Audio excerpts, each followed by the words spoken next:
I have an amazing guest with me today. If you've ever been told that you cannot be a successful real estate agent if you have another job, then this episode is for you. My guest today is Michea Bland, and she has been a dual career agent for 20 years. Yes, 20 years. She has built a steady relationship based business while keeping her full time career. And she's going to debunk the myth that you have to be available 24/7 or be a full time agent to make this work. As you listen, I want you to pay attention to how she sets expectations with clients, how she uses her schedule as strengths, and how she measures success by aligned personal goals, not the outside noise. I know you are going to walk away feeling so encouraged and clear about what's possible for you after you hear Michea's story. So let's jump in. Welcome back to the Double Duty Agent Podcast. I'm your host, Carla Higgins, and I am so glad you're here. Whether you're tuning in from your car, in between appointments, or on your lunch break, or winding down after a long day, you made it. And I want you to know you're exactly where you need to be. This podcast is your home base, a place where you can breathe, be real, and build a business that fits your life, not the other way around. If you've ever felt like you're straddling two worlds, like no one quite gets how much you're carrying, this space is for you. I hear you. I see you. And I am right here in it with you. We are building something special here, not just a business, but a life that reflects who you are and what you value. And I am so honored to walk this road with you. So let's dive in. I am so excited today. I have got an amazing guest, 20 plus years, a dual career agent. So for all of you that have been told it's not possible, we are debunking that straight up here today. So I have Michea Bland with me, and Michea, thank you. I'm so excited you're here. Hey, I'm happy to be here. Oh, wow. So you are such a blessing. We have the double duty community on Facebook. And when agents are in there and they're struggling, you're always one of the first ones to jump in and offer some assistance. And I appreciate that so, so much. And so I just thank you so much for agreeing to come tell your story. You're welcome. Glad to be here. Well, let's start there then. Let's start with your story. Now, the beginning, but not like the very, very beginning. Although if 20 years, how many years have you been in the business now? Remind me. July will be 20 years. July will be 20 years. Okay, so we're coming up on 20 years. So we're not going to start at the very, very beginning, like when you were born, but it's going to have to be pretty close to that. So 20 years. Okay. Get us started. How did you get started in real estate? All right. So the way I started in real estate was I was actually purchasing my second home, and my agent kept saying, "You should do this. You could do this. The way you can search for houses, you should do this." And I'm like, "Patty, I have another job. I don't know what you're talking about. I don't need another job." And fast forward, I closed, and then I was like, after comparing my second experience versus my first experience, I really felt like no one should have had the first experience that I had. So I Oh, thought, well, maybe I have time and maybe I will do it. I probably have always worked a part time job most of my entire life. And because I've always had a part time job, I thought, well, I guess real estate could be part time too. I just wasn't completely sure what that was going to look like or how that would work. So at the time that I started real estate school, I worked part time at Dillard's. And so I told okay. myself, I kind of always have told myself that real estate has to pay for real estate, but my full time job could never sponsor um, any of these other endeavors. So, like, I worked a part time job so I could travel more, or extra shopping, or whatever fun things. So then when real estate came along, it was like, okay, so Dillard's can pay for real estate, and then now real estate has to pay for itself. And so that's kind of where it started, was that my previous agent suggested I should, and then eventually I came around to the idea and became licensed.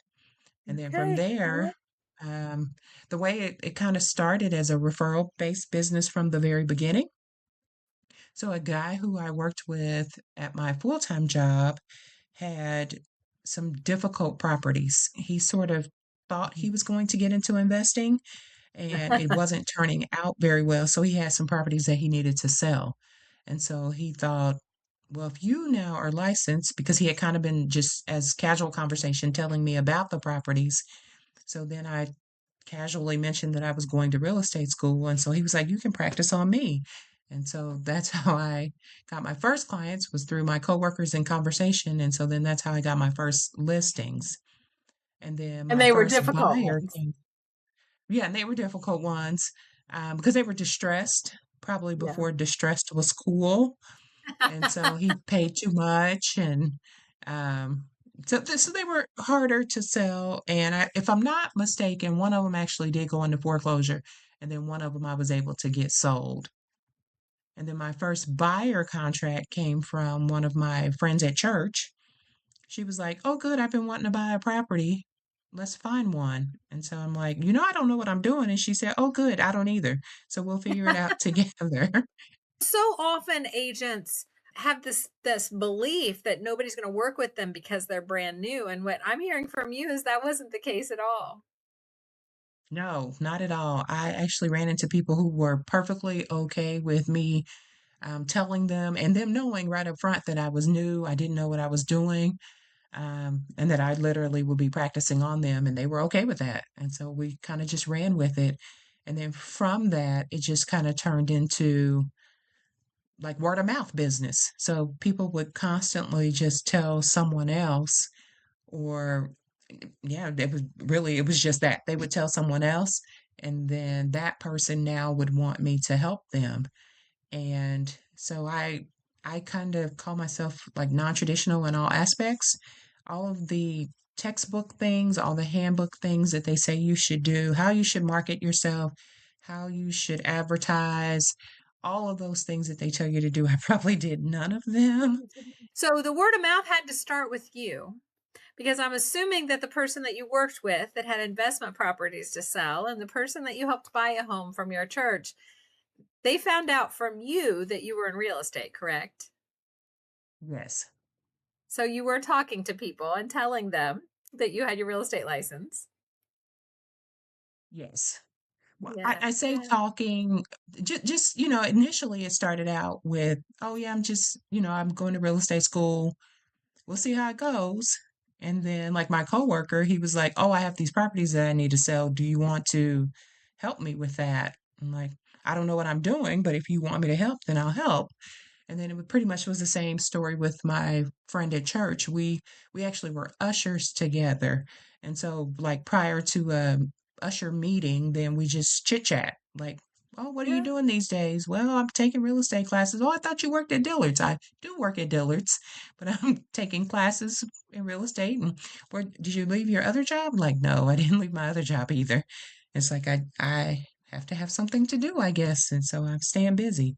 How long did you continue at Dillard's then after you had your closings? Gosh, I actually don't even remember, because at this point, that would literally be 20 years ago. 20 years ago. Definitely a year or more. A year more. And So you were then triple once, duty. yeah, I have been triple duty. I actually probably have had, and still probably have, 6 or 7 responsibilities at one time, kind of continuously. Okay. Now, for the entire 20 years, you've had the same full-time job, correct? Correct. Okay. Can we talk about what that is so that people can Oh, yeah, but hear how that? full time. Full time, I work for Kansas City Police Department.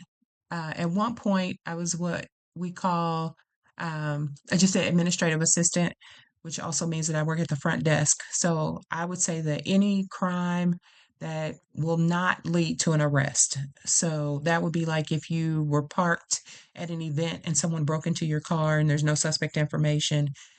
If you had a car accident, so sort of your minor incidental crimes are the things that I assisted with. I took police reports on a walk-in or phone-in basis.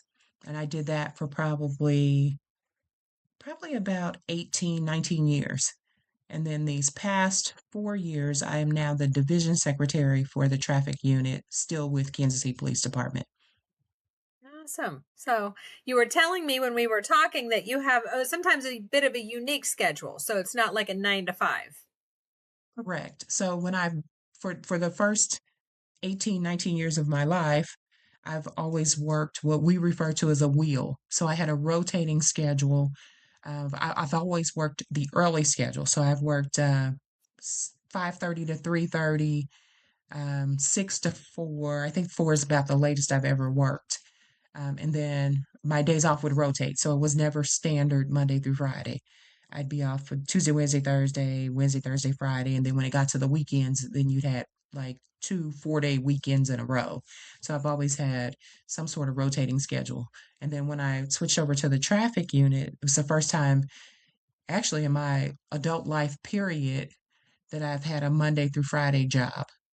It's I was like my sister and I refer to it as real people. So like she's like, you have a real people schedule. So you work Monday through Friday with 2 days off. Cause I've always said, what do people do with 2 days off? How do you survive? And she's like, that's what real people do. You don't have a real people schedule. So now I'm on a real people schedule, except I still work 6 a.m. to 2 p.m. So I'm probably still not like real people because I still don't work 7 to 4, 8 to 5, normal like that. And you're not real people like just real people anyways, because you're still doing real estate as well. So that means you're probably not taking Correct. the weekends off. Yes. Don't know what the weekends are completely. Yeah. All right, so we got started, and our business was coming from us letting people know we have a real estate license and they're needing our help. Yeah. Correct. And is that the way it's continued during the entire 20 years, or have you done any other like traditional lead generation type activities, like open houses or farming a neighborhood or anything like that?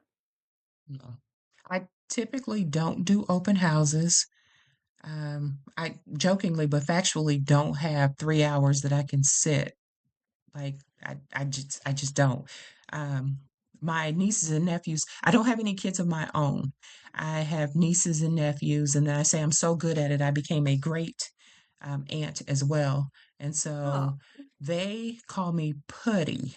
And so I've named myself as Putty Pop Up because I have the early schedule and I have flexibility in my schedule. So if maybe somebody was getting in trouble, or if maybe there was a field trip, or if there's something going on at school, then Putty could always pop up and attend those things. So Putty pops up at schools for a while, especially early elementary. So kindergarten through sixth grade. Then I was pretty active with things during the day. So you'd find me at the zoo or field day or any of those things. And then I had my grandmother. Um, she passed away 2/22/22, but for probably the last maybe 15 years, that I was responsible for her doctor's appointments and different things to just assist her. So I've kind of spent these last 20 years like all over the place, but the one lead generation thing that I probably do is just Facebook. And so I would always market those things. I tell my stories on Facebook like, oh, if you're looking for a real estate agent, she's doing field day today. So you'll have to wait until I finish with field day, and then I'd be glad to help you. And so the cool thing about my friends, my sphere of influence, those folks, they follow me on Facebook. So sometimes I would get calls and they would say, okay, so I know you're busy. Are you with your grandmother? Or are you doing putty pop up days? What are you doing? And I'm like, oh no, I can be a real estate agent today. And then I say, oh great, would you take me on? So I always felt kind of honored that most of my clients have respected the fact that I have 10 things going on at any time. And so they would come to me knowing already that you're going to get the best from me as long as you allow me to place you in the time slot that works best. And so we kind of would discuss that up front, like when do you need me? And like, oh, okay, that's perfect. I can do that. And then we just I've always made it work. That some more myth building, myth busting, I mean, some more myth busting because so many agents believe that they have to be available 24/7 for anybody to work with them. Not true. Not true at all. And the other thing I Very love true. is that you set the expectation. So you have the conversation with them and say, this is when I'm available. And when I'm available, I'm 100% there for you. Yeah. Correct. So Yeah, love yeah. that. That's always Love been very that's the hard balance because I think one of the things that people say that I've heard people say a lot is that the part-time agent is like playing in real estate. They're not invested, and so that's kind of the I guess I probably maybe put more pressure on myself to my clients to prove to them that I wasn't playing, except my clients never insinuated that. I let the noise of just other agents get into my head to make me think that, but I jokingly but factually pull better numbers than some of the full-time agents in my office. Yeah, wonder why they say the things they do, right? Uh-huh. Here's Yeah. the thing, there's a difference between being a hobbyist and being dual career. If you're part time because you're dual career, you're actually probably better at managing your schedule than your full time, quote, air quote, full time counterparts in many cases because we have a, when we have worked multiple jobs, two or three or however many, we get very, you know, familiar with our schedule and what fits and what doesn't. So I love that. I love that. Yeah. I think All right. that's the one thing that became essential is a schedule. And I have the police department provides we have a police credit union, and the police credit union provides a calendar every year, and it's pocket size because the officers usually just stick it right in their front pocket because it is literally the Bible for us because we all have that rotating schedule. So you had to know, like, reach in your pocket quickly and know what your days look like for scheduling whatever appointments you needed to schedule. And so I always have my calendar. And so I know what my availability is. I know what my days off are going to look like. Just all of that kind of was a blueprint right there in my hand. So if a person needed something from me, then I would, I could just easily open my calendar and let you know. So even when it came time for like scheduling inspections and things like that, I have enough time and tenure at my full-time job that I could always arrange to take part of the day, half a day, whole day, whatever I needed to take off in the event that inspections happen. And so, like, I could look at my calendar and say, like, March is coming up. So we have St. Patrick's Day. So I would say, hey, if we go under contract, then I would say St. Patrick's Day between 6 to 2, I'm kind of glued to my desk. So as long as you schedule your inspection anytime outside of that, I'll be fine. But if you have to have it between 6 and 2, I'll have to have somebody else come and sit. And they're like, no, no, no, I'll schedule it around that. And I'm like, okay, well, that's perfect. And then a lot of times, and I don't know how, maybe it's just by the grace of God, I don't really know. But again, once we go under contract, I typically type up an email and I say, I always tell my clients, I can tell you this all by mouth, but it's not going to sink in or you're going to forget. So I'm going to write you a nice long email that tells you what the next steps are. So I would look at my calendar and I would say, okay, so with the exception of this day, because I got something with my grandmother, I can't change her schedule, then I am available. So if you'll just schedule your inspection and then let me know. And then about 90% of the time, even to this moment, they still end up scheduling it on my day off or they schedule it after I'm off work.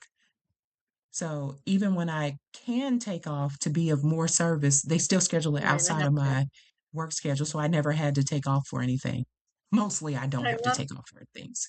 I love that. And if you need, this is what I always say to agents is like, I loved what you said. You could have somebody else meet them if it had to be when you couldn't be off. Right. Yeah. Same thing with showing a house. I can hire a showing assistant to unlock the door and let you see the home. Then after you see the home, you can call me. And if it's the one, I'm going to be the one that's going to help you buy it. But I can have somebody unlock the door for you. So, we can always work around that. But I'm like you, I believe you, because when I had a full-time job and I was an agent, um, I would tell them that, and they would almost always, 99% of the time, choose times that I was available because they wanted me to unlock the door for them. So it was Yeah. okay. I wouldn't even say to a person, I would give them, I'd say, we're under contract today, so we have 10 calendar days to get your inspection done. The only day that I'm not available is Friday between 10 and 12. And notoriously, they would say, oh, I made it for Saturday at 2 o'clock. Well, just so happens that would be the Saturday that I wasn't even working. So it was fine. Yeah, Or even it'll if work. they'd say Tuesday at 10, that'd be the week I'd be off on Tuesday. So it didn't require me really to do any altering because they managed to schedule. Even if I said 7 days, anytime, they picked the day that I was off work They already. always pick the right one. Well, you're just lucky then. Yes. Very lucky. Awesome. Okay. So when you think about the 20 years in real estate, what would you say has been your biggest challenge? My biggest challenge is probably more the outside noise than anything else. Oh, And tell me more. I used to, like, for example, when everybody posts their numbers, or like in my office, they would say the top 10 individual agents, the top 10 teams, or the top five groups, and they'd have all these categories. And a lot of times I can fall in the top 10. And so finally, I said to them, I just don't think it's very fair that we're not comparing apples to apples. So even though I'm not full time, and even though I'm still ranking in these numbers, how come the dual career people don't have their own category? And so Ooh, I finally, they love made that. our own category. And so then we are now being ranked with the people who are doing the same work that we're doing. And so for me, that I consider outside noise just because I'm looking at these people who ideally have 100% availability. If we were thinking in terms of a full-time job, they're here, they can dedicate a full 40 hours to it. Then why are we comparing the person who really only has 20 hours to the person who has 40 hours? So in my mind, even though I was working hard, I was putting up good numbers, it's watching everybody else's numbers. And that just became almost overwhelming most of the time because you just felt like I sort of made myself feel like I wasn't working enough. And I'm like, you're crazy. You are working plenty. You have the numbers that have exceeded what you ever expected them to be. I love this so much because, first of all, comparison is the thief of joy, right? That's an Mhm. absolute. But this having a dual career category, you have just added to my mission statement now. Because my mission statement is just to have dual career agents treated professionally. And now I agree with you. We got to compare apples to apples, dual Yeah. career. I love that. Oh, thank you. That's so awesome. So now you've got a dual career category. You win it all the time, I'm guessing. I usually place in there somewhere often. I love Like it. I tend to not work for like 3 months routinely. And they're not the same 3 months. But it's like if I take a month off, I'm gonna have three of them off. So Okay. there comes a quarter in there where I usually don't place, but all the rest of the year, my name is somewhere on the top three. All right. So, outside noise. What is your top advice to agents that are experiencing that internal? They're listening to the outside world and they're comparing themselves and they're feeling lesser than because they can't produce the same as the full time agents. What's your advice to them? Don't listen to the outside noise. Focus on whatever your own personal goals are and just run with those. It took me a long time to not listen to the outside noise. I had to remember what my goals were. Initially, my goals, I used to joke and say it. I just want to be able to buy shoes and purses, shoes, purses, and plane tickets. I like a good purse, so those aren't cheap. But that's I sold a lot of houses that created like paychecks that were less than $1,000 initially. Okay. And so it was like, okay, well, I can buy shoes, purses, and a plane ticket with this commission. And so at some point, I said it so much that I think people thought that's all I was doing. So then like, okay, let me stop saying that because they think that's all I'm doing with my money. And so then it kind of turned into some other things. So eventually for me, then my goal was at some point I want to be able to flip houses. So Oh, in order to flip houses, I needed to be able to get rid of all my debt. And so then I worked to become debt free. And so I say it, I don't know if my office will agree with me, but I probably am the main reason to force them to go to direct deposit because like I said, my checks were smaller. So I would say to myself, oh, I'm not taking these checks to the bank until I get to 5 grand. And so I would hold them. And so every month they would call me, Michea, we have these checks that are outstanding. Do you know about that? And I said, oh, yeah, they're riding above the visor in my car. I'm not cashing them until they get to this number. And so it started at 5 and then eventually it became 10. But I'm like, I never had, at one point, I never had $5,000 at one time. So I held the checks until I could get there. And then it was like, oh, well, that kind of came easy. Now I want to get to 10,000. And then once I did the 10,000, then suddenly there became an email that said, we are no longer writing paper checks. We're going to do direct deposits. And so you had to update your information. So I take credit for forcing them to do that because I would literally just put the check above the visor in my car and just leave it there until I could get to the numbers that I wanted. well, that's funny. But now that's just going straight into the account. You just know that's what that account is, huh? That's fun. Yes. Now they go directly to the account. But in all actuality, I just really would tell people to set your own goal. Think about what you want to do. And so for me, my primary and I don't set a lot of real estate goals. And I probably should. Every year I think about it, but then I really don't do it. But initially, it was like, okay, I want to become debt free so that at some point I'll be ready to invest in real estate, whatever that's going to look like. But I didn't want to have my previous debt and then try to get into more things. So I was like, okay, well, let me pay off all my debt. So then I did that. And then I bought, I think my first property was a rental. And that was sort of out of a necessity. Like I had a family member who needed some help. And so I actually prayed to God and I was like, Dear Lord, if you really want me to do this, you will make it so plain and simple and it will be so easy that I can't say no. And so the property is about 5 minutes from my house. It needed paint, and the previous person had pretty much put brand new appliances in there. And I bought it at a time that now I don't even think you could get a car payment. You'd struggle to get a car payment for what my mortgage is on one of my properties. And so That's I was awesome. like, okay, so then I got the rental. And then shortly after that, again, my clients are mostly my friends. And I joke and I call them family. They are friends who have turned to family. So I went and met one of my friends to list his property. And I told him all the things that an investor would do to flip it. And he said, well, why wouldn't you just buy it? I said, because I'm not ready. And he said, why aren't you ready when you just told me everything?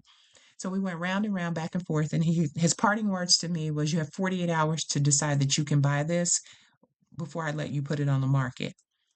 And so I gathered some information, made a couple of phone calls, and then that's how I bought my first flip. And Did then it? now I think I'm probably on about flip number 7. So I usually do maybe 2 a year. So I have 2 rental properties and I usually flip maybe the goal is to try to get 2 a year. So I'm probably 2 every other year at this point. You are setting goals. You are setting goals. Yes, They may just not I look like do. everybody else's. Yes, they don't look like other people's. They really become more personal. So like I said, it was to pay off, let's pay off all your debt. And then once you paid off your debt, then it was like, okay, well, maybe I'm going to buy. I never thought I was going to own rentals. It was always to flip. But then once I got the rentals and it pays for itself, then it was like, okay, well, maybe I can have a rental and now I can flip because I still managed to keep my debt away. And so actually, I did set a goal. So I'm going to show you. Let me see if I can. Okay. Oh, look. I love the houses. So those of you that aren't on YouTube and you're not seeing it, she's got a board and it's got red houses on it. It says goal of 25. So is that 25 closings this year? Well, when I set this goal probably, I'm going to say right after COVID. So Okay. in 2021, no, 20, it was actually 20. In 2020, I think I sold like 18 houses in the year, which is a whole ton for a person who has another job. It So is, I yes. sold 18 houses. And I was like, oh, if I can do 18, I can do 25. That would be a good reach. And then the next year, I think I did like 17. Um, and so it was really cool for my friends because they then kept sending me more referrals. And I was like, They okay, wanted to great. And see then you I do this. learned, yes. And then I learned 25 is too many. I felt like I was going crazy. I bought a data plan for my car. I was writing contracts at stoplights, and it just like, this is nuts. So I still keep the board because of one of my clients. One of my clients helps me with a scripture of the year. And so I have two different scriptures. Like this one says, let us not become weary in doing good, for at the proper time we will reap a harvest if we do not give up. So I keep the board because even when you get tired, don't give up. So even if you're not necessarily spiritual or religious, you could still just take the concept of even when you get tired, just don't give up. Keep working and you will reap a harvest or gain a benefit by just continuing to push. So I hang on to it for that reason, and I don't so much focus on 25 because even though it sounds good and I know I can get close to it, it wasn't worth it for me emotionally to keep fighting for it. Yeah. Well, yeah, I love that because it's all about setting goals that are aligned, right? Aligned with our Yes, time, our energy, our life, the life that we want, the life by design, like Gary Keller calls it, right? Life by yes. design. So you're funding your life. You've mentioned plane tickets a couple of times. Are you a big traveler? I want to travel more. Sometimes it's hard to juggle it in. My ultimate goal is to be able to travel 4 times a year, once every quarter. Okay. In the Midwest, it's a little bit harder because of January, February, March. Our weather is so unpredictable. So it makes it a little bit more challenging, but that's my ultimate goal is to have 4 good trips in a year, which I'm close. I'm close. I So, yes. so often Yes, I but that hear people say I'm not a big goal setter, and then we can usually figure out that they're setting goals. right. If I went to my broker and said I needed to set goals, then he's going to say things like, what do you want your GCI to be? And how many properties? So that wasn't the way for me. I decided personal goals. So at one point, I redid my deck. Like I had wood railing and I wanted iron spindles. So it was the goal is real estate has to pay for itself, and then I'm gonna get a deck this year, or I'm gonna get these railings done this year. And then it became, oh, I'm gonna update my kitchen this year. And so each year I sort of set a personal accomplishment that I wanted to make and not so much Yeah, real estate. I love it. And that's what we really want with goals because when it's something personal, we're more attached to it. So we're more likely not to, like you mentioned, give up, right? When we get tired because Right. it's something we really want. And we're still buying purses and shoes. Not as many purses, but we're not. The shoes. My grandma, I remember this so much. My grandpa built my grandma a closet that had shoe cubbies, and every pair of her shoes had from floor to ceiling shoe cubbies. There was a place for each pair of shoes. So yeah, I love the shoes. I need grandpa to build me a shoe cubby. Well, I wish he could. I wish he could. All right. So, if I were to ask you, you've given a lot of advice, but let me hear the top 3 pieces of advice that you would have for a fellow dual career agent. Set personal goals and not um a large don't I would never get myself caught up in saying I need to sell 12 houses or I want to help 15 buyers. I would never do that. My biggest goal would be on a personal level. So if you're in my case, I always intended to keep my full-time job, but I feel like my full-time job it's responsible for taking care of me. It was never designed to take care of real estate. So I always wanted real estate to take care of real estate first. So I would highly suggest to keep it very personal, whether that be I want real estate to pay off my debt, or I want real estate to pay off a credit card, or real estate to fund my family vacation, whatever that looks like on an individual basis. I think you will go way further by setting the goals that way versus making them personal to real estate. All right. So setting personal, meaningful goals. That's one. Yep, that's one. Two, I probably would avoid the outside noise as much as I could because you'll find yourself comparing yourself even if other people aren't doing it. Um, just watching what other people were doing will make you feel like you should be doing that. And you will put extra pressure on yourself even if your office doesn't. Very good. And then Do what you have would a be third? my third one? What would be my third one? I probably would go back to my board and just say never give up. Unless, I Never mean, give up. even it's about just deciding what is best for you. Because real estate is hard. Now, I tell people that all the time because people watch me and I think they think it's easy because I make it look that way. But like, you don't know how many contracts I wrote from the pool. You don't know how many appetizers I ate with my laptop up. Um, like my niece, now she's 19, but she would say, "Oh, Putty's got the contractor out." And that's what she referred to The my computer as contract. the contractor because she knew I was probably writing a deal. And so it was like, I "Oh, you love got the it. contractor up." But it takes a lot of sacrifice for success. And so you have to determine, how much sacrifice you can have to be successful in real estate. So you just have to figure out where to dedicate your focus. And so you just have to kind of pick your priorities. And what, like I say this over and over again, real estate has to pay for real estate.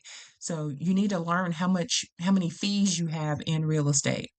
And then you need to Yes. know, like, oh, I need $4,000 to pay for real estate. So your goal might be, I just need to make 10. I want to pay for real estate and then I need to pay for this summer vacation and I'll be happy. And Mhm. if you can live with that logic, then you'll be fine. But if you Yeah. start listening to the outside noise and then you feel like you need to make 40, 50,000 a year as a dual career person, then you got to figure out how to make all of that balance. Yes. Well, fit. It has to fit your schedule. Yes, it has to fit. It always comes back to our schedule. I love it. Well, is there anything I should have asked you, dear, that I didn't ask you? No, I don't think so. I think that kind of No. covers me in a nutshell. Well, your story is so inspiring and I love it. So, do we have a flip in process right now? No, but we always have our eyes on a flip. What I Oh, I currently love just it. finished was my tenant left in December. And so I'm always on a 30, I always have short time periods. I'm like, we got to turn them and burn them. I don't want to leave it empty. And so the goal was to get it ready to rent within 30 days. It took about 40 days. And then after 5 days of advertisement, then it was Yeah. rented. Gary Keller always says, that our first question should be when we go on a listing appointment, should I buy it? So your friend got you on the right track there, right? Yeah. It's the only business that I know of where insider trading is allowed. Every house I go into, I definitely am looking at it like, do I want to buy it or not? Like I said, most of my clients are family, friends who have turned family, and they read my face and they're like, "What are you thinking?" And I'm thinking like I might want this house, but I don't know if I can afford it or not. And then sometimes, well, literally, that's happened to me multiple times where they'll say, "Well, what can you afford?" And then we kind of go over some numbers, and then they'll say, "Oh, let me think about it." And then I get a random phone call that says, "Okay, you can buy it." And so that's You how can I've buy gotten it. all my flips is my clients will Mm, say, okay, you can buy it. you can buy it. I love it. I love it so much. All right. So we've got some more flipping and we've got some traveling plans. I love it. Well, again, thank you so much for sharing your story today. I know everybody is going to find it so inspiring. And thank you again for helping out your fellow agent because you know that is so um impactful when they hear from somebody like you and you say, "Don't give up, you'll be okay." That's very helpful, very impactful. So, thank you for that. Oh, you're welcome. I try now that I've done it for 20 years, I can remember my first probably 10 or 15 felt more like, do I really want to keep doing this? Or I can understand the pressures of not getting the numbers you think you should have. So I just like to be a voice of some positivity when I can to just say, hey, don't give up. It'll come if you really wanted to, but you just got to keep working. Yep. And do it your way. Yeah, it has to be your way, Yeah. not somebody else's way. Yes. Awesome. Absolutely your way. I'm telling you, if I couldn't if one thing I had to do over, I wish I would have learned more of the textbook way, but my friends kickstarted me so well that it was easy to stay off the textbook and just follow the flow. And so that's one thing I Well, wish I would have did was stayed on the book a little bit more. I might argue with you a little. You may be more textbook than you give yourself credit because this is what it is. It's a relationship business. And you have definitely built a relationship business. I agree with that. All right. Well, thank you so much, so much. And we'll be excited to watch and see what the future holds for you. I hope it's bright. Oh, it definitely will be. And thank you for joining us today on the Double Duty Agent podcast. I know that you're leaving inspired. Before we leave, oh, one last thing. You might want to send referral business. I know you mentioned Kansas City, dear. Tell us a little bit more about your real estate business. And if somebody wanted to send a client to you, what would that look like? All right. So my business, even though I'm an investor, those are the one clients that I find a little bit harder to work with because I am not your traditional investor. I probably do way more than what I'm supposed to. So the cut corner guy is not usually the one I need to work with because I'm really good at spending my money and yours. So if you are a traditional buyer or a distressed seller, traditional sellers, then those are my favorite. Also, my really favorite clients are those people who don't think they could buy, because I like to be able to find that silver lining that they didn't know that was there. So, in Kansas City, if you're not familiar with our area, we're about this particular part of Kansas City, we're about 10 minutes away from probably 20 cities. I'm also 10 minutes from the state line. So I am licensed in both Missouri and Kansas. And that's including like our surrounding suburbs. So that's Grandview, Raytown, Lee Summit, Independence, Overland Park, Leawood, Shawnee Mission. So your greater Kansas City metropolitan area, that's me, all things real estate. I can be found on Facebook just by my name, Michea Bland. I have a business page, but I am more popular on my just my regular page. So you can find me on my regular page. And I always say you can call, text, email, send smoke signals. Somehow you'll find me. I don't know. Am I supposed to tell you my telephone number? Put that all in the show notes. So how to Okay. So, reach out and contact Michea will be in the show notes, except for the smoke signals. I don't know how to put that in the show notes. All right, dear. Thank you. Thank you so much. It's been such a pleasure. all right. Thank you for having me. All right, before we wrap up this episode, I want to bring it home and turn what you just heard from Michea into action. Michea's story is your reminder that success is not about having unlimited time. It's about being intentional with the time that you do have. So here's your simple action plan. We have to have action. We can't just be listening. So first, decide your next aligned goal. not a generic number goal, one personal goal that real estate can support. Maybe it's paying off a credit card, building your travel fund, or scheduling a vacation for your family. Or maybe it's hitting a savings number that makes you feel steady. Whatever it is, set the goal that is meaningful to you personally. Second, set one clear boundary you're going to communicate to your clients. Choose your availability windows and write one sentence you're going to use every time. When you communicate it with confidence, the right people, your clients, they will respect it. And third, create conversations. Michea built her business by letting people know she was in real estate and staying visible in her everyday life. So today, send 3 simple reach outs to people you already know. Text them, message them, give them a voice note, or just give them a call. Keep it warm, keep it human, no pressure. This is just connection. It is a relationship business. And if you want to go one step further, well, just go ahead and ask the magic question today, one time, then do it again tomorrow. Who do you know that might need my help with real estate? Small, aligned actions create steady momentum. And that is how you build this in a way that lasts. This is how you get to be 20 years like Michea. This podcast isn't just about listening, it's about growth. So give yourself the gift of moving from insight into action. If this episode sparked something for you, would you please take a moment to leave a 5-star review? Your review helps other agents find this podcast, and it lets me know that what we're creating here together is actually making a difference for you. And if you haven't already, make sure you head to doubledutypodcast.com and sign up for the weekly newsletter. It's where I share even more tools, some AI prompts, and inspiration to help keep you going.